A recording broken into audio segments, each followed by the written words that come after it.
لە وانەکانی پێشوە پەرەگرافێک مابوو لە بەشی دووەمی کتێبی یەکەمی سروشناسیەکەی ئەرسطۆ. ئەو پەرەگرافە شی دەکەینەوە دوایەوە دەچینە سەر بەشی سێیەمی کتێبی یەکەم کە لەبارەی ڕخنەکردنی سروشناسەکانەوەیە. طبعاً ئەو لە سەرەتاوە یعنی ئەوانەی کە لەبارەی تەبیعەوە قسەیان کردووە ئیترایە قسەکردنەکەیان سروشناسانە بوو بێ یا سروشناسانە نەبوو بێ دوو گروپ جا دەکاتەوە.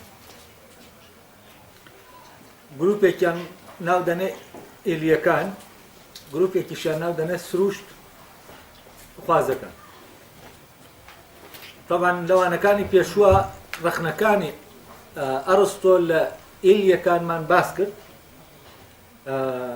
لەم محازەرەیەش لەم وانانەش باسی ڕخنەکانی ئەرسطۆ دەکەین لە سروشت ناسەکان، سروشت خوازەکان. طبعاً سروشت خوازەکان ئەتیمادیان لەسەر ڕیولایە، ئەوانیش لەوە هەمان شت دایانێوە ساختکەنەوە کە ئەویش ئەوەیە هەموو ئەوەی کە هەیە یەکە یا زیاترە، یعنی ئەوەی کە مەوجودات هەمووی لێیەوە پەیدا بووە یەک دانەیە یا زیاتر لە یەک دانەیە. ئێستا دەچینە سەر ئاخر پەرەگرافی ڕخنەکردنی ئیلیاییەکان. ئەڵێ تاقمەکان پێ لەسەر دوو بۆچوون دادەگرن. بۆچوونێکیانەوەیە مادام هەبوو یەکمانە دەگەیەنێ ئەوە هەموو شتەکانی شەکەن لەمەشەوە گەیشتون بەوەی کە ئەوەی ناهەبووە هەبوو خۆی نییە، بەڵام وەک هەبوو هەیە.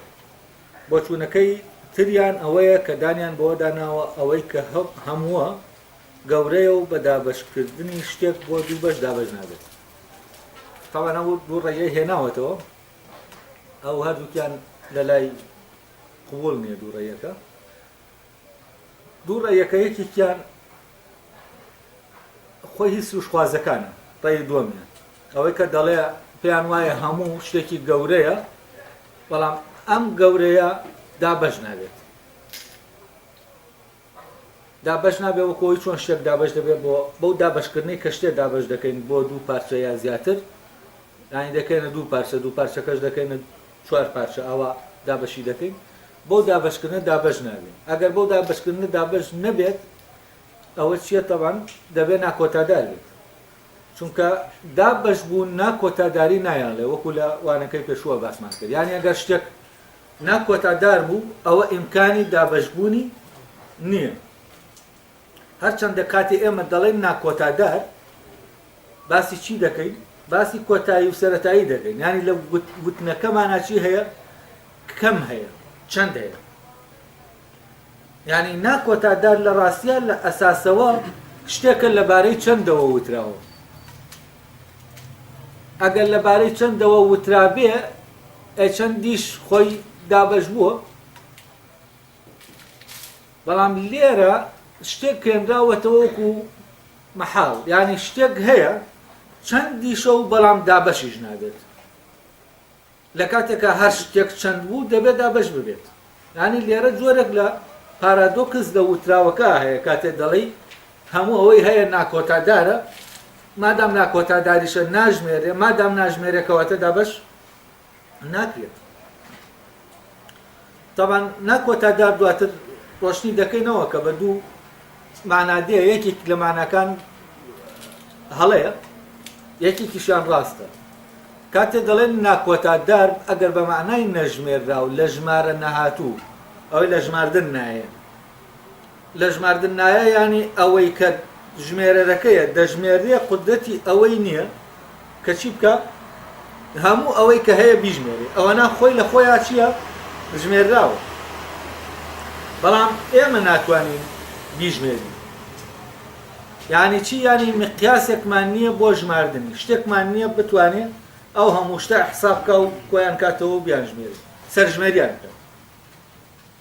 کەواتە ئەمەی کە سەرژمێری ناکرێ لەوە نییە کە چەند نییە و ناتوانین بیژمێرین. دەتوانین بیژمێرین، بەڵام هەر دەژمێرین کۆتایی نایە لە ژماردنەکە، ئەو ئیمکانەمان نییە. بەڵام ئەوەی ناکۆتادارە یعنی کۆتایی نییە، یعنی ئێمە هەر دەیژمێرین و ئەو زیاد دەکات، ئێمە هەر دەیژمێرین و ئەو زیاد دەکات. فەرزەن ژمارە بۆ ناکۆتادارە، چونکە خۆی دووپات دەکاتەوە، خۆی بەرهەم دێنێتەوە، وە چەند ئێمە بیژمێرین هەر هەیە. یعنی لە یەکەوە دەست بە ژماردن بکە، تۆ حتا بژمێری هەر هەیە، بەڵام تەنانەت بۆ ئەوەش ئێمە کۆمەڵە ناومان هەیە ملیۆن و بلیۆن و تریلیۆن و لەوە زیاتری تر یعنی نییە، دەبێت وشەی تر دروستکەی بۆ ئەوەی کە بژمێریت. بەڵام چییە؟ ئەوە ئێمە ناتوانین بژمێرین، ئەوەنە خۆی ژمێرراوە، یعنی شتێک ژمێردراوە لەگەڵ ئەوەی کە ئیمکان نییە ئەوەندە زۆرە بژمێرێت دووشتی جیاوازە. یعنی توانای ژماردنی ئێمە نەفی ئەوە ناکاتەوە کە ئەو شتە ژمێرراوە، نەفی ناکاتەوە، کەواتە ناکۆتادار دەبێ هەر ژمێرراو بێ، بەڵام ئێمە ناتوانین بیژمێرین. یعنی ئەوەی کە وای کردووە لە ئیمکانی ئێمانێ بیژمێری. بەڵام ئەگەر ئێمە سەیری ژمارە بکەین، ژمارە ئەوەیە کە شتەکانی پێدەژمێری. ژمارە بە جۆرێک دروستکراوە بۆ حکمی ئەوەی خۆی تکرار دەکاتەوە، لە بازنەیەکا دەسوڕێتەوە، ئەمە هینی نییە، ئەم سەر و ئەوسەری نییە. یعنی ژمارە لە ئەسڵا بازنەیە، یعنی هینە ئاوایە بەو شکڵە حەنزۆلیەیە کە ئەوە بەردەوام بازنەکان چی دەبن؟ فراوان دەبن. فەرزەن تۆ یەک دەژمێری تا دا بازنەیەک دروست دەکات، تامان لە سفریشەوە دەست پێ دەکات، دواتر کە تۆ کردتە سەد ئەو بازنەیە هەر هەمان شتە بەڵام فراوانترە، ئاوا بە بازنە دەڕوا هەتا دێ فراوان دەبێت. تەمان لێرە فێڵێک هەیە لە ژمارە، یعنی جۆرە هینێکی تایە. ئێمە کاتێک ئەمانە ئەم بازانە هەر دروست دەکەین لە لایەکی ترەوە ئێمە ژمارەی بازنەکانمان هەیە، یعنی ئەو بازانەی دروستیان دەکەین. فەرزەن بازنە یەکەم و دووەم و سێم و چوارەم، بەڵام بازنە یەکەم کۆمەڵە ژمارەی دەگرێتە خۆی کە ئەو ژمارانە بەهۆی سفرەوە جارێکی تر چی دەبن؟ خۆیان تکرار دەکەنەوە لە بازنەیەکی گەورە. تەبەن ئەمانە هەمویان لە ئەسڵا چین؟ هەر هەمان شتن، یعنی هەمان شتە، بەڵام جوڵەیەک هەیە، ئەو جوڵەیە وای لێ دەکا ئێمە وابزانین زۆرە، یعنی خۆی مەحدودە، بەڵام خۆی وا نیشان دەدا کە نامەحدودە، ناسنووردارە. بەڵام ئەگەر ئێمە بیرکەینەوە لەوە توانای فراوانبوونی، یعنی تکراربوونەوەی بازنەکان ئەویش مەحدودە، ئێمە دەتوانین بازنەکان تکرارکەینەوە، بەڵام حەدی تکراربوونەوەی بازنەکان دیاری نەکراوە. مادام تۆ ژمارەکان ڕێگە دەدەن بۆ هەر بازنەیەکی گەورەتر لە خۆی دروستکەی، ئەوە چییە؟ ئەوە دەکات تۆ تا مالانی هەیە هەر بازنە دروستکەی. بەڵام ئەمە بەهۆی تکرارەوەیە، یعنی بە معنایەکی تر ئەوەی کە ئێمە هەر دەڕۆین و لە جوڵاین لە عین کاتی شاچیە خۆی وەستان، کاتێک وەستان لە ناو جوڵاوە کۆ دەبێتەوە، ئەمە جۆرێک لە پارادۆکس دروست دەکات، یعنی ئیمکانی ئەوە نییە وەستان لە ناو جوڵا کۆ بێتەوە. بەڵام ئێمە لە ناو ژمارە چیمان هەیە؟ فعلەن وەستانمان لە ناو جوڵانمان لە ناو وەستانە. ئێستا ئەو سەعاتەی کە دەقەکان دەژمێرێ، ئەو سەعاتە شتێکی وەستاوە لە ناو چیە؟ لە ناو شتێکی جوڵاوە لە ناو شتێکی وەستاوە. وەستاوەکە چیە؟ تۆ 1 تا 12 دەیە، ئەمە چیە؟ ئەمە شتێکی وەستا و سابتە. بەڵام ئەم 1 تا 12 شتێک هەیە لە ناو ئەم 1 تا 12 لە جوڵایە. ئەویش ئەو میلی کاتژمێرەیە کە هەموو جارێ دێ چیمان بۆ دەکات؟ ئەو 1 تا 12مان بۆ دەژمێرێتەوە. کەواتە ئێمە چیمان هەیە؟ جوڵەمان هەیە لە ناو وەستانە، کە جوڵە لە ناو وەستانە بوو لەو شوێنە چی دروست دەبێت؟ مالانی هەیە دروست دەبێت. جوڵەش لە ناو وەستانە ئیمکانی نییە، یعنی ئیمکانی نییە ئەو شتە لە هەمان کاتە جوڵاویش بێت و وەستاویش بێت. یعنی لە ڕاستیە ئێمە سەیری سەعات دەکەن، ژمارەکان زیاد ناکەن. یعنی ئەوەی کە دەجوڵێت چونکە ژمارەکان سابتن ئەوەی دەجوڵێتەوە ئەوەی بەسەر ژمارەکانە دەگەڕێت ئەمە جوڵاوەکە یعنی دوو شتی جیاوازمان هەیە بەس چیا خراونەتە سەر یەک ئێمە وا تەسەوەر دەکەین ئەوەی کە جوڵاوە و ئەوەی وەستاوە یەکە ئەلێرا ئەو مەحاڵە دروست دەبێت کە عیبارەتە لە مەلانیهایە یعنی ممکن نییە ئەوەی کە هەیە کۆتایی نەبێت بەڵام ژمارە پێمان دەڵێ چی کۆتایی نییە ئەمەی ژمارە پێمان دەڵێ کۆتایی نییە لە ڕاستیە کۆتایی نەهاتنی کۆتادارێکە بۆچی کۆتایی نەهاتنی کۆتادارێکە چونکە تۆ لە ئەسڵا یەک تا دەت هەیە ژمارەکان بەڵام یەک تا دە ئەگەر خۆیان دووپاتکەنەوە ئەوە زۆر دەبن ئەوە ناخۆی ژمارە ئێمە کە دەڵێن یەک تا تۆ یەک تا نۆت هەیە نەک تا دە یەک تا نۆت هەیە سفریشت هەیە بۆچی هەر سفر خۆی ینی چی ینی گەڕانەوە بۆ خاڵی سەرەتا وە لێرەوە جارێکی تر خۆ بەرەمێنانەوە ینی خۆ دووپاتکردنەوە ئەمە تەبان ژمارە تووشی ئەوەی کردوین وا بیر بکەینەوە لە هەبوو کە چییە کە ناکۆتەدار یعنی تێڕوانینمان بۆ هەبوو وەک ناکۆتادار لە چێوە هاتووە لە ئەساسەوە لە ژمارەوە هاتووە چونکە ژمارە فعلەن کە لەگەڵ یادەڕۆی دەتوانیت تا مالانیهایە بیبەی بەهۆی دووپاتکردنەوەی ئەوەی کە مەحدودە یعنی ئەو کاتە تۆ نامەحدودە کە دەیە لە ناو مەحدودەکە طبعا دوو بۆچون هەیە لێرەوە تەنها ڕوونکردنەوە بوو لەسەرەوەی ناکۆتادار لە دواتریشە لە بەشەکانی ترا لەبارەی ناکۆتادار ڕوونکردنەوەی زیاتر دەدەم دەبایە و چەمکە ڕوونکەمەوە تاوەکو لێرە بتوانین لەگەڵ لەشکردنەوەی تەکستەکە باشتر بێت بزانین دوو بۆچوونەکە چییە یەکێکیانەوەیە پێشتر تەبان باس کرا ئەگەر هاتوو ئێمە یعنی لە ڕێگەی چیەوە دەڵێ هەبوو هەموو یەکە لە ڕێگەی ئەوەوە ئەوەی جێگیر کردووە کە هەبوو یەک معنای هەیە کەوتمان شتێک هەیە بە یەک معنا دەڵێن هەیە ئەگەر هاتوو بە یەک معنا وتمان ئەوە چییە ئەوە هەمووی ئەوەی کە هەیە لەبارەیەوە دەڵێ هەیە یعنی هەبووە مادام هەبووە هەر هەموو ئەوەی کە هەیە هەبووە کەواتە هەبوو یەکە یعنی شتێکمان نییە بە دەربێ لەوەی کە پێی بڵێن هەبووە بە دەربێ لەوە کە شتێک نەبوو بە دەربێ لەوەی کە پێی بڵێن هەبووە ئەوە هەبووش یەک معنای هەبوو کەواتە هەبوو یەکە بەڵام ئەرستۆ لە بناقەشەکەی پێشووی لەگەڵ ئیلیەکانە ئەوەی ساخ کردەوە کە هەبوو دوو معنای هەیە مادام دوو معنای هەیە یعنی ئەو شتانەی هەن بە دوو معنا هەن بە یەک معنا نین مادام بە دوو معنا هەن کەواتە دوان یەک نین ئەگەر بیتان مابێ کە ئێمە بە شتێک دەڵێن سپیە هەم شتەکە هەیە و هەم سپیەکەش هەیە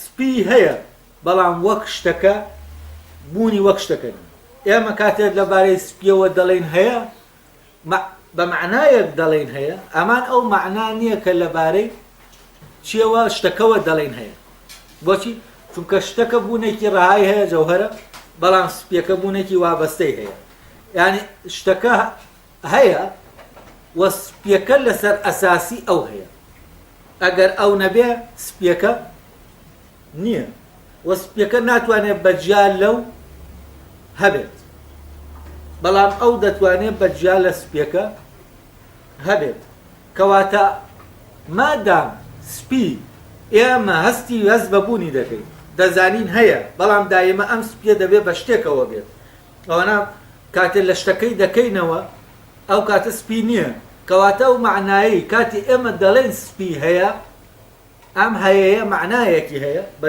جۆرێک وتراوە لە شوێنێکەوە وتراوە هەیە جیاوازە لەوەی کە لەبارەی شتەکەەوە دەڵێن هەیە ئەگەر بێت و هەبوو یەک معنای هەبێ کاتێک بە شتێک دەڵێن هەیە بە یەک معناوت بێتمان ئەوە سپیە و کاتە چییە دەبێ بڵین سپی نییە لەوێ وەیە دەڵێ پارامێندس ئەو مەوزوعانە مەوزوعی سپی و خاسیەتەکان لە هەموو دادەماڵێ ڕەتی دەکاتەوە زەوام تەسەورە ئەگەر ملاحەزەتان کردبێت لە نینشا هەیە لە مەوزوعی کەلامی ئیسلامیشا هەیە هەندێکیان مەوزوعی تەنزیه و تەشبیه هەندێکیان سفەتەکان لە خوا دادەماڵن کە خوا نابێت سفەتیە بێ هەندێکیشان سفەتەکان دەدەنە پاڵخوا تاوانەوانەیە کە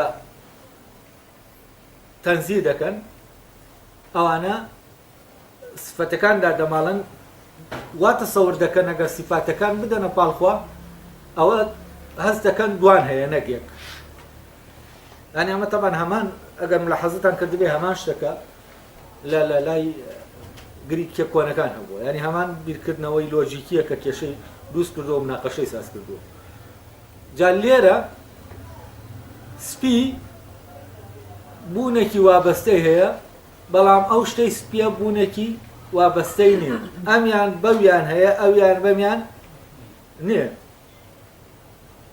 ئەگەر هەبوو یەک معنای هەبێت تەنها معنای ئەو بوونەوەرانە بگەیەنێ کە وابەستە نین و ڕەهان ینی جەوهرن ئەو کاتە یا دەبێت بڵین ئەرچی ئەو شتانەی کە بەوانەوەیە ئەو شتانە نین و وەهمین ئەوانە نین لە ئەساسەوە ئێمە تەوەهم دەکەین هەن یا ئەوەیە ئەگەر وتمان ئەوانە هەن دەبێت دانیش بەوا بنین کە بە دوو معنە بۆ هەبوو هەیە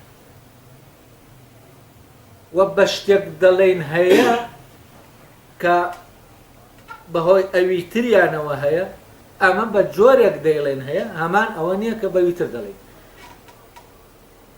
ئەگەر لێمان کردەوە تووشی ئەوە دەبین کە بڵێن ئەوەی هەیە شتێک هەیە ئەوی سپیە بەڵام کە بە یەک معنا وەرمانگەر دەبێت چی بکەین نەفی بوونی بکەین لە کاتێکە لە واقع هەیە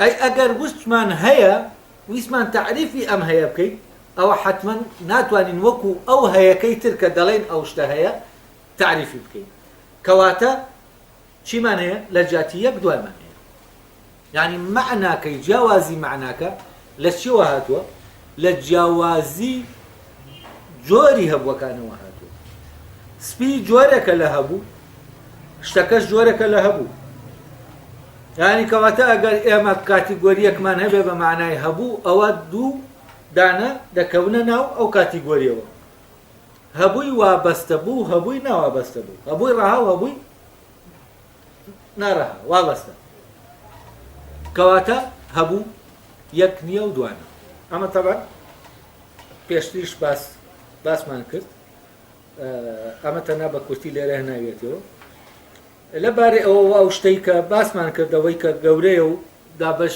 ناکرێت بۆ دوو هەندێک ئەو تەسەورەیان هەیە کە ئەوەی هەیە شتێکی گەورەیە تەنێکی گەورەیە ینی هەمووی لەو تەنە گەورەوە هاتووە بەڵام ئەو تەنە گەورەش خۆی دابەش نابێ بۆ ئەو هەمووی کە هەیە کەواتە هەبوو یەک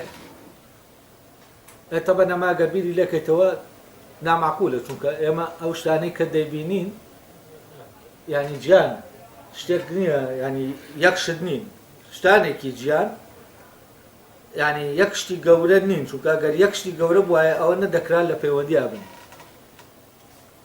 و نەدەکرا سیستەم وجودی هەبێ چونکە سیستەم لە بینی دوو شتا هەیە ینی دوو شت سیستەم ڕێکخەری پەیوەندی دوو شتە شتێک ئەگەر لە خۆیە چەند شتێکیش نەبێ ئەوە ئەسەن سیستەم وجودی نییە ئەگەر شتێکی بەو معنایە هەبێت ئەسڵ جوڵە وجودی نییە یعنی ئەگەر ئەو شتێککە هەیە شتێکی گەورە بێ و چون یەک بێ لە خۆیان جیاواز نەبێ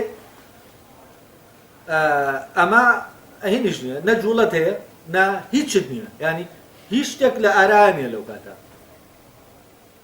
لەبەرەوە بۆ ئەوەی هەموو ئەوەی کە هەیە هەبێت دەبێت چی بێ دەبێت ئەم شتە لە خۆیان جیابێ کە لە خۆیان جیابوو ینی چی ینی دەکرێت دابەش بکرێت تەبەن لێرە مۆزۆی دابەش بوونەکە بەش لێرە کێشەیەکی تایە یامە دوو جۆر لە بەشمان هەیە ئەو جارە کەش وابزانم باسم کرد بەشێکیانەوەیە کە شتێک گەیە تۆ دابەشی دەکەی ئەم شتە لە پارچەکانی شەهر خۆیەتی بەڵام شتێک گەیە کۆمەڵێ بەشیەیە پارچەکانی سربەخۆن بۆچی چونکە هەر پارچەیەکی فۆرمی خۆی هەیە هەر مادام فۆرمی خۆی هەیە کەواتە هەر پارچەیەکی بوونەوەرێکی سربەخۆیە ئەم شتە گەورەیەی کە دابەش ناکرێت لە حاڵەتێکا دەتوانین بڵێن هەیە ئەبێ حساب بۆ فۆرم نەکەین چونکە فۆرم هاتە ئاراوە یەکسەر چی ڕوودەدا ئەوەی یەکە دەبێتە دوان و سیان و ئەوەندە چونکە هیولاکە یەکسەر چەند بوونەوەرێکی لێ دەکەوێتەوە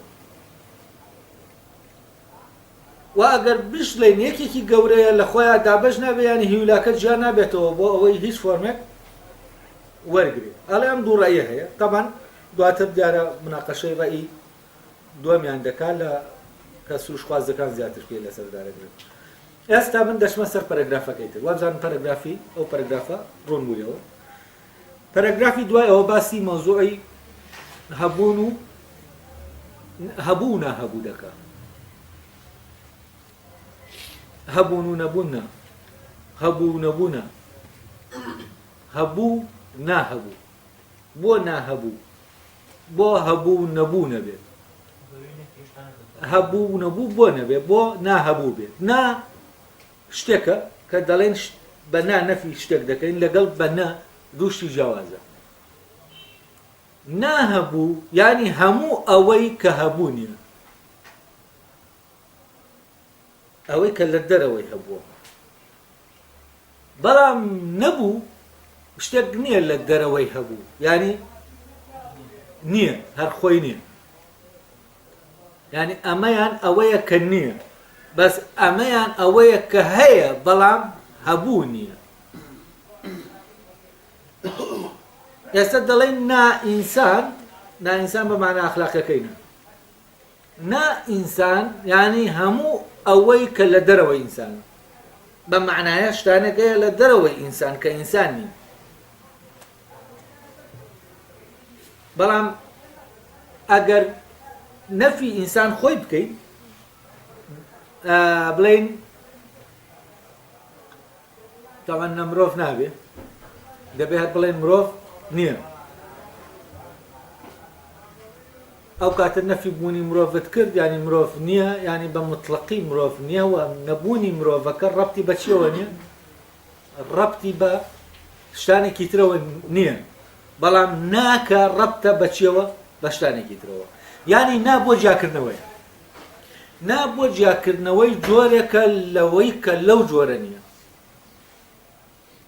بەڵام نە ئاوانیە کە دەڵێ هەبوو لەگەڵ نەبوو ینی ئەوەی کە هەیە ئەگەر نەبێت ئەوە نەبووە ینی نەبوو غیابی هەبوو نیشانی ئەمە دەدا ئەوە دەگەیەنێ ئەوەی کە هەیە نییە ئەوەی کە ئێمە وا تەسەوەر دەکەین هەیە وجودی نییە جا لێرە ئەم دوانە دەبێت جیاکەین یەکێکیان نەفی وجودی شتێکە ئەوی تریان نەفی وجودەکەی ناکات نەفی شتانێک دەکا لەو شتە کە ئیمکانی ئەوە هەیە هەبن لە دەرەوەی ئەو شتە جا کە لەمە تێگەیشتی ناهەبوو لەگەڵ هەبوو ناهەبوو ناکاتە ئەوەی کە نییە ینی ناهەبوو عیبارەت نییە لە عەدەم ئەوەی کە هەیە هەبووە ناهەبوو ینی ئەوە ناکە عەدەمە و نییە ناهەبوو ینی شتێک ئەوەی کە لە دەرەوەی هەبووە ئەی کە تۆ وتت ئەوەی لە دەرەوەی هەبووە یەکسەر چی بەکاردێنی هەیە بەکاردێنی کەواتە لە دەرەوەی هەبوو چی هەیە دەڵێ شتێک هەیە ئەی باشە هەیەت بۆ بەکارێنا یانی چی یانی هەریش هەبووە بەڵام کاتێک کە نەفیکردنەکە دروست دەبێت لە دەرەوەی ئەو شتێک نییە ئەمەیان بۆ جیاکردنەوەی حدودی ئینسانە عەفوەن حدودی هەبووە یا هەر شتێک کە ئێمە لەبارەیەوە دەڵێ هەیە بۆ نمونە لەم ژوورە دەڵێ پیاڵە نییە ئەوە نەفی ئەوەت کردووە کە پیاڵەی چاخواردنەوە وجودی نییە بەڵام ئەگەر باسی ئەوە بکەی بڵێ نا پیاڵە ئەوەی کە پیاڵە نییە هەیە یعنی باسی نا پیاڵە دەکەین کە شتێک پیاڵە نییە کە تۆ دەڵێ ناپیاڵە یعنی ئەوەی کە پیاڵە نیە. ئەی ئەوەی پیاڵە نییە لێرە چییە؟ شتانێکی زۆرن. ئەوەی پیاڵە نییە منم، ئەوەی پیاڵە نییە تۆیت، ئەوەی پیاڵە نییە لەم ژوورە ئەو کامێرایەیە. یعنی هەموو ئەو شتانە کە لە دەرەوەی پیاڵەکە هەن ئەوانە چین؟ ئەوانە دەکەونە ناو ئەوانن کە ناپیاڵن. تۆ دەڵێی ناپیاو. ناپیاو یانی چی؟ یانی شتێک لە دەرەوەی ئەوەی کە پیاوە.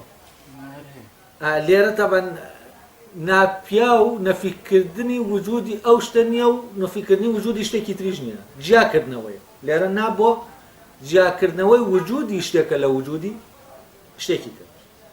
بۆ جیاکردنەوەی وجودی شتەکان لە لاو وجودیان لە ناو نابوونیان ئێمە نابەکاردێنین. بەڵام کە نات بەکارهێنا ئەوە دەکەویتە ناو کێشەوە. بۆچی؟ چونکە دەڵێ لە دەرەوەی ئەمەی کە هەیە ئەو کاتە ئیسپاتی ئەوە دەکەی کە شتێکی تریش هەیە. کەواتە لێرە هەیە دوو معنای جیاواز دەگەیەنی. کە دوو معنای جیاوازیشی گەیان کەواتە هەبوو یەک نییە، لەگەر هەبووشان نەهەبوو هەیە. ئێستا وا بزانم ڕۆشنە. جا با من پەرەگرافەکەتان بۆ بخوێنمەوە ئێستا تەسەوەر دەکەم لێی تێبگەم. ئەڵێ ئەوە ڕوونە گەر هەبوو یەک مانا بگەیەنێ ئەوەی وتویانە لەبارەی هەبوو و ناهەبووەوە لێکجی تێدەکەوێت و پێکەوە ناکرێت بوترێت. یعنی هەبوو ناهەبوو ئەگەر هاتوو هەبوو یەک معنای هەبوو ئەوە ناکرێت بڵێن هەبوو ناهەبوو. بۆچی؟ چونکە ناهەبوو ئەویش هەیە. ئەگەر هەیەمان بۆ یەکێکیان بەکارهێنا و هەردووکیشمان وت ئەوە لێکجی لە قسەکانمان هەردوو دەبێت. چونکە معقول نییە لێرە تەبەن ئەو معنایە وەردە معنای نییە دەگەیەنێ. معقول نییە ئەوەی کە هەیە نەشبێت. لێکجی چییە؟ ئەوەیە دوو شتی دشت لە یەک شتا کۆ ببنەوە. ئەوەی کە هەیە ممکن نییە نەبێت. بەڵام ئەگەر ئێمە هەبوو نەبوومان کۆ کردەوە هەبوو نەبوو نەک هەبوو ناهەبوو. ئەلێرە ئێمە دەتوانین جیاکەینەوە کە شکالەکە لە ڕووی زمانەوە جیات کردەوە نامێنێ. کاتێک ئێمە ناهەبوومان بە معنای نەبوو بەکارهێنا ئەو کاتە ناتوانین هەبوو نەبوو لەبارەی یەک شتەوە بڵێن، چونکە لێرە لێکجی دروست دەبێت. یعنی ناتوانین بڵێن نەبووش هەیە و هەبووش هەیە ئەگەر بە معنای ناهەبوو. بەڵام دەتوانین بڵێن هەبوو هەیە و ناهەبووش هەیە. ئەم دوانە دەتوانین پێکەوە بڵێن. بەڵام هەبوو هەیە و نەبوو هەیە ئەمەیان ناتوانین بڵێن. جا لێرە دەڵێ ئەگەر یەک معنا بگەیەنێن یعنی معنای هەیە بۆ هەبوو معنای هەیە بۆ ناهەبوو ئەگەر هەمان معنا بێ ئەوە ئەو کاتە لێکجی دروست دەبێت. ئەگەر هاتوو ئێمە بە یەک معنا ئەو دوانەمان وت، چونکە هەبوو بە معنایەک هەیە ناهەبوو بە معنایەکی تر هەیە کامان ئەو معنا نییە کە هەبوو هەیەکی. یعنی ئەگەر هینکەین ئەو وەک ممکن هەیە ئەو ئیمکانی هەیە ئەمیان خۆی هەیە. ئیمکانی بوونی شتێک هەیە جیاوازە لەوەی کە شتێک خۆی هەیە. دەمە دوو معنای جیاوازە. ئەگەر ئەم دوو معنایە یەک بێ ئەو کاتە ئەوەی ممکنە ئێمە کردومانە بە هەبوو ئەوەی کە هەیە، یعنی ئەوەی بالقووە هەیە کردومانە لەگەڵ ئەوەی بالفعل کردومانەوە بە یەک. کە ئەم دوانەمان کردەوە بە یەک معنامان پێدا ئەم دوانە دەبێت بتوانین بیکەینەوە بە یەک. لە کاتێکە ئەم دوانە چی؟ جیاوازن. ناکرێ ئەوەی بە ممکن هەیە هەمان ئەوە بێت کە بە فعلیش هەیە. ئەوەی بە ممکن هەیە یعنی چی؟ یعنی تۆ کەتێک دەڵێی ناپیاڵە یعنی جگە لە پیاڵە یعنی باسی ممکنات دەکەیت. ممکن بەو معنایی ئەوەی کە لەو شوێنەی کە پیاڵەکە هەیە ئەوانی تر نین، بەڵام ئیمکانی ئەوە هەیە ئەوانیش بێنە ئەو شوێنەی کە پیاڵەکەی لێیە. ئەلێرە ئەم دوانە دەبێ یعنی دوو معنای جیاواز وجود بالقوة لەگەڵ وجود بالفعل دوو معنای جیاوازی بوون. لەوانەیە ئەرسطو هەر لێرەوە دواتر ئەم دوو مستەلەحە دروست دەکات. کەواتە ئەگەر لەبارەی هەبوو یەک معنا بگەیەنێ و ئێمە هەبوو ناهەبوو بڵێن هەیە بەو معنایە کە یەک معنایە ئەوە تووشی کێشەمان دەکا و لێکجی دروست دەبێ ئەو کاتە ئێمە دەکەوینە هەبوو ناهەبوومان وەک چی بەکارهێناوە وەکو نەبوو بەکارهێناوە ئەو کاتە هەبوو نەبوو دەڵێن یەک معنای هەیە یعنی بە معنایەکی تر دەبێت ناهەبوو بکەینە نەبوو اینجا دەتوانین بڵێن هەبوو یەکە چونکە ئەو کاتە نەبوو هەبوو نییە و نەبووش نییە کەواتە هەموو ئەوەی کە هەیە چییە؟ ئەوەیە کە هەیە نەک ئەوەی کە نییە ئەوەی کە نییە نییە و ئەوەی کە هەیە هەیە لەبەرەوە ئەوەی کە نییە ئێمە ناتوانین هەیە بۆ بەکاربێنین تەنها دەتوانین هەیە بۆ ئەوە بەکاربێنین کە هەیە ئەلێرا کەواتە دەڵێن هەبوو یەکە ئەلێرا بەڵام چیمان کردووە ئێمە ناهەبوومان گۆڕیوە بە نەبوو یعنی مەوزوعەکە لە چیایە؟ لە زمانە لە ناولێنانی شتەکانەیە چۆن ئەو شتانە ناو دەبێت بە چ معنایەک ناویان دەبێت لێک دژەکە تەمان لەو کاتە دروست دەبێت واتە ناکرێت ئەوەی ناهەبووە هەبوو بێت ئەگەر بۆ معنایە بەکارمانێنە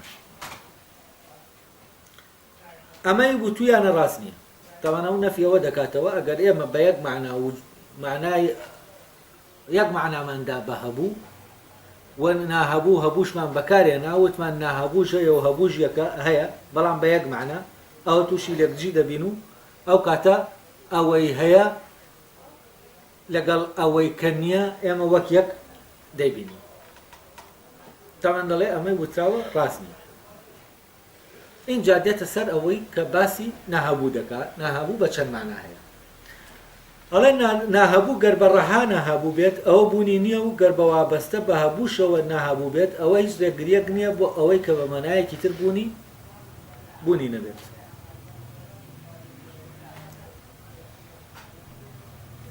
ناهەبوو گەر بە ڕەها ناهەبوو بێت ئەوە بوونی نییە ئەمە یانی چی طبعا ڕەها ئەگەر بە شکلێکی ڕەها لە هەبوو ناهەبوو وجودی هەبێت یعنی ناهەبوو نییە یعنی نەبووە بۆچی؟ چونکە ئێمە باسی ئەوەمان کرد کە ئەڵێن نافلان نا ئەوە ناهەبوو کەوتمان ناهەبوو ئێمە جیامان کردوێتەوە هەبوومان جا کردوێتەوە لە شتێکی تر کەواتە بەبێ وابەستەبوونی دووشت بە یەک ئێمە ناتوانینەوە ژاکاریە بکەین لە بینیانە یعنی ئەگەر دووشت نەبێت چۆن دەتوانین جیان بکەینەوە کەواتە دەبێت دووشت دەبێت و ئەم دووشتە وابەستە بن بە یەکەوە تا ئێمە بتوانین چی بکەین جیان بکەینەوە کەواتە ئەگەر ئێمە ناهەبوومان بە شکلێکی ڕەهاوت بەبێ هەبوو وتمان ئەو کاتە ئەمە چییە؟ ئەمە شتێکی ئەوە وجودی نیە ئەو کاتە ئێمە باسی نەبوومان کردووە نەک ناهەبوو بەڵام گەر بە وابەستە بە هەبووشەوە ناهەبوو بێت یعنی ئەگەر هەبوو ڕەها بێت ناهەبوو ڕەها بێت ئەوە ناهەبووی ڕەها نییە بۆچی؟ چونکە ناهەبوو ئەوەیە کە هەبوو نییە کەواتە شتێکی تری لەگەڵایە ئێمە کە بیری لێ دەکەینەوە دەڵێن ناهەبوو ناکەمانەیە هەبوویەک لە پاڵیا هەیە ئەمەی ناکە دەیگەیەنێ لەگەڵ ئەوەی کە هەبووەکە دەیگەیەنێ دووشتن یەکشت نییە ناهەبوو هەر خۆی لە وشەکە هەڵگری دووشتە لەبەر ئەوە ناهەبوو لێرا چی نییە لێرا ڕەها نییە ئەگەر ئێمە کردمان بە ڕەها ئەوە هەرگشتی وە ممکن نییە ئەو کاتە ناتوانین بڵێن ناهەبوو ئەو کاتە دەتوانین بڵێن نا بەبێ چی؟ بەبێ هەبووەکە بەس کە وتمان ناهەبوو یعنی ئەوەی کە هەبوو نییە ئەوە ئەو کاتە دائیمە لە وتنەکەمانە لە بیرکردنەوەکەمانە دووشت حازر دەبن ئێستا کە تۆ دەڵێی نادرەخت بۆ نمونە یعنی ئەوەی کە درەخت نییە ئەوەی کە درەخت نییە تۆ لێرە باسی چەند شتت کردووە ئەوەی کە درەخت نییە باسی دووشت کردووە ناوی یەکێکیانت بردووە دیاریت کردووە کە درەختەکەیە بەڵام ناوی ئەوی تر کە لە دەرەوەی درەختەکەیە دیاریت نەکردووە بەڵام لە عینی کاتی شاچیت کردووە باست کردووە نادرەخت یا نا کە بەکاری دێنین نەفی کردنی هەبوویەکە لە هەبوویەکی تر یعنی دوو هەبوودەیە و ئەم دوو هەبووە نەبێ ئیمکانی ئەو نەفیکردنە نییە یعنی نەفیکردنی هەبوویەک لەوەی کە هەبوویەکی تر بێت بەڵام لەوی ترا کە نەبەکاردێنین نەفیکردنی وجودی هەبوویەکە یعنی ئەو کاتە وجودی هەبووەکە تۆ هەر نەفی دەکەیتەوە نەک هەبوویەک نەفی هەبوویەک لە هەبوویەکی تر دەکەیت نەفیکردنی هەبوویەک لە هەبوویەکی تر یعنی دوو هەبوو هەیە بەڵام نەفیکردنی بوونی هەبوویەک ئەمەیان هەر یەک دانەت هەیە و ئەو یەک دانەیە یا نییە یا هەیە کاتە نەفی وجود و نەفی مەوجود دووشتی جیاوازن کاتێ نەفی هەبوو دەکەین لەگەڵ نەفی بوونی شتێک دەکەین نەفی هەبوویەک دەکەین لە شتێک نەفی بوونی ئەو شتە دەکەین دووشتی جیاوازە لە نەفی هەبوویەک لە هەبووەکانی تر ئەلێرا نابەکاردێنی ناهەبوو هەیە ناهەبوو لێرە حازر دەبێت ئەو نایە لەبارەی شتانێکەوە وتراوە کە هەن بە دیاری نەکراوی ئەلێرا ئەوەی کە تۆ ئەو شتت لێ ینی شتێکە دەیە شتانێکە لێ نەفی کردووە ئەو شتانێک کە نەفی کردووە نادیاریکراون بەڵام ئەو شتەی کە نەفێک ینی ئەمانەت لێ نەفی کردووە ئەویان چییە دیاریکراوە کە دەڵێن نادرەخت بۆ نمونە نادرەخت ئێمە شتێکمان لە درەختەکە نەفی کردووە بەڵام ئەو شتانێک کە لە درەختەکە نەفیمان کردووە نادیارن بەڵام درەختەکە چییە دیارە ینی ئەوەی کە ئەمانەمان لێ نەفی کردووە دیارە بەڵام نەفیکراوەکان دیار نین ئەلێرا نەفی هەبوو لە هەبوو هەیە نەک نەفی بوونی هەبوو بەڵام کە نەفی بوونی هەبوومان کرد ئەو کاتە ینی لە یەک شتاشتەکە دەکەن دوو شت نییە تا وابەستە بوون هەبێت ینی شتێکەیە بەڕەهایی ئەو کاتە نەفیکردن نیبوون نەفیکردنی بوون وا ناکە کە شتێکی تریش هەبێت بەڵکو بە عەکسەوە نەفیکردنی بوون وا دەکا ئەو شتەشکە هەیە نەبێت ینی ئێمە ئەگەر نەمان بەکارهێنا ئێمە بەم نەفیە وامان کردو ئەو شتەی کە هەیە ئەویش نەبێت ینی ئەو کاتە ئێمە هیچمان نییە بەڵام بە ناکردمان ئەو کاتە بەم نەفیە لە جاتی ئەوەی ئەو شتە نەبێت شتێکی تریشمان هەیە ینی بەناکە ئێمە وا دەکەین کە دوو ئەسڵ لە دووشت هەبێت هەر ناکەمان بەکارێنە ینی دووشت هەیە ئێمە دام دووشت هەبێت کەواتە هەبوو یەک دانە نییە دوانە لە کوێوە شتەکان ڕەبت دەبنەوە ئێستا زانیتان وابەستە ناهەبوو بە وابەستەی بوترێت چیە و بەڕەها بوترێت چییە تەمان بەڕەها ناکرێ بوترێت ئەمە ئیمکانی نییە بەڕەها نەفی وجود دەکرێت و نەفی مەوجودانێک لە جۆرێک لە مەوجود ناکرێت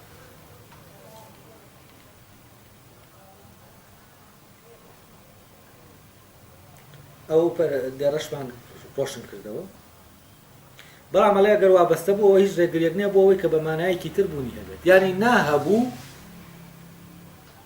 هەیە وەکو چۆن هەبوو هەیە ناهەبووش هەیە بۆچی چونکە ئەلێرا ئێمە وتمان ئێمە کە دەڵێن ناهەبوو نافلان شت دەگەر هەبووەکەمان تەحدید کرد ئەوە باسی هەبوانێکی تر دەکەین لە دەرەوەی ئەو هەبووە کەواتە ئەوەی ناهەبووە چییە؟ ئەویش هەیە یعنی کە دەڵێن نادرەخت ئەوەی کە وتومان ئەسڵەن کە دەڵێن نادرەخت ئێمە باسی چی دەکەین؟ باسی هەبوانێک دەکەین کە چی؟ کە درەخت نین یعنی لێرە لە جاتی ئەوەی نەفی بکەینەوە ئیسبات دەکەین ئێمە کاتێک کە دەڵێن نادرەخت یانی چی؟ یانی باسی کورسی دەکەین باسی دوکان دەکەین باسی خانوو باسی هەر شتێک دەکەین کە لێرە هەیە جگە لە درەخت کەواتە ئەگەر ناهەبوو بە شکڵێکی وابەستە بێ ئەوە ڕێگر نییە لە بەردەم ئەوەی کە بڵێن ناهەبوو هەیە. بۆچی چونکە ناهەبوو فعلا هەیە. ناهەبوو ئەوەیە تەمەن لێرە دووشت هەیە، هەبوو بەڕەها، هەبوو بە دیاریکراوی، کە ئێمە کاتێک دەتوانین نا بەکاربێنین کە هەبوویەکی دیاریکراومان هەبێ، نەک هەبوو بەڕ شکڵە ڕاهەکەی. بەڵام کاتێک کە هەبوومان وەک شکڵە ڕاهەکەی بەکارێنە ئەو کاتە تووشی کێشە دەبین. ئەو کاتت باسی شتێک دەکەین ناهەبوو ینی هەموو ئەوەی کە لەبوونانە. بۆچی چونکە هەبوو لەبوونایە. ئێمە تەنها بەوەی کە لێرە هەیە لە وجودا هەیە دەتوانین بڵین هەبوو. کە وتمان ناهەبوو ینی چی؟ ینی ئەوەی کە هێشتا لەبوونە نییە. ئەیدەی ئەوەی کە لە هێشتا لەبوونە نییە ئێمە لەبارەیەوە دەڵێن هەیە، لە کاتێکەشە لێرە نییە. ینی هەیە بەبێ ئەوەی لێرە بێت، دەبێ و دووشتە لێک جاکەینەوە. لێرە بوون لە شوێنەکە ئانیان بەکارێن ناوە لێرە. لێرە بوون شتێکە، لێرە بوون ئەوەش هەیە و لێرە نیە شتێکی ترە. ئێمە بە هەبووەکان بەوانە دەڵێن کە چین کە لێرە هەن. ئەی ئەوانەی نەهاتوون ئەوانەی لێرە نین، ئایا ئەوانەی لێرە نین هەن؟ ئەگەر هەن هەبوون ئەم پرسیارە دێتە ئاراوە. ئەلێرە ئشکالێکی گەورە دروست دەبێت. بەڵام کاتی ئێمە دێنە ناو هەبووەکانەوە نابەکاردێنین، ینی ناکە باز لە شتانێک ناکا کە لە دەرەوەی هەبوو بن. چونکە کە تۆ دەڵێی ناهەبوو ینی هەموو ئەوەی کە هەبوو نییە. بەڵام کە دەڵێی نادرەخت بۆن بوونە ینی هەموو ئەوەی کە درەخت نییە، هەموو ئەوەی کە درەخت نییە مەوجوداتی ترە. بەڵام هەموو ئەوەی کە هەبوو خۆی نییە چییە؟ ئەوە ناچاری بڵێ هەیە و چونکە ئەگەر ئەمانە کە هەن لێرەن لە شتانێکی ترەوە هاتبن ئەوە ناچاری بڵێ چی؟ بڵێ ناهەبوو هەیە. چونکە ئەگەر ئەمانە لە شتێکەوە هاتبن ئەو شتە دەبێ هەبێت تاوە کۆمانەی لێوە پەیدا بێت. وە ناتوانانی بڵێ نییە لە عینی کاتیشا چی نییە؟ هەبوو نییە. ینی شتێکمان هەیە بەبێ ئەوەی هەبوو بێت. کەواتە شتێکی تریش هەیە و هەبووش هەیە، بەڵام ئەو شتێک کە هەیە هەبوو نییە. ئەوە ڕۆشنە یا زیاتر ڕۆشنێکەم وازان وازە. ئەڵێ ئەمەش ینی بە معنایەکی تر ئەوەی کە هەبوو نییە هەیە. ئەوە مەبەستی ئەوەیە. گەربووتە هیچ شتێک لێرە بوونی نییە تەنها هەبوو نەبێ، ئەمەش ئەوە دەسەلمێنێک کە هەموو شتەکانێکن. ئەو کاتە وتراوە مەحاڵە.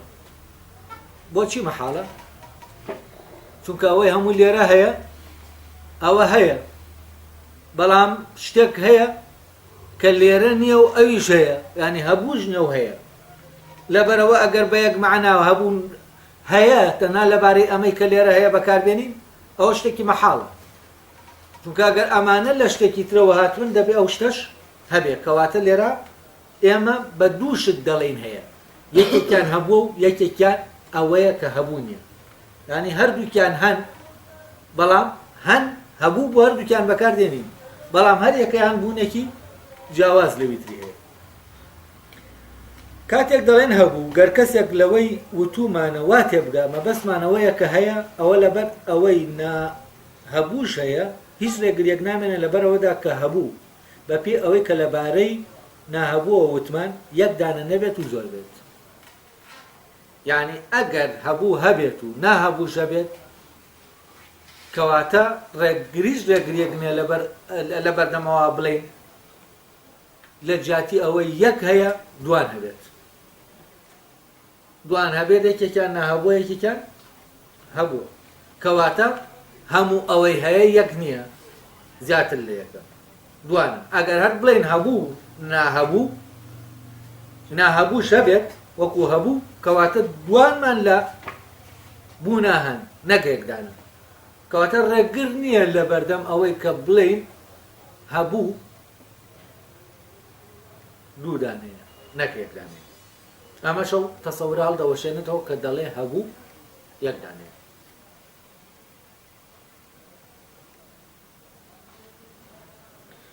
ئەوە ئێستا ڕوون بوویەوە کە مەحاڵە لەم لایەنەوە هەبوو یەک دانە بێت. وا لێرا کۆتایی بە پەرەگرافەکە دێنێ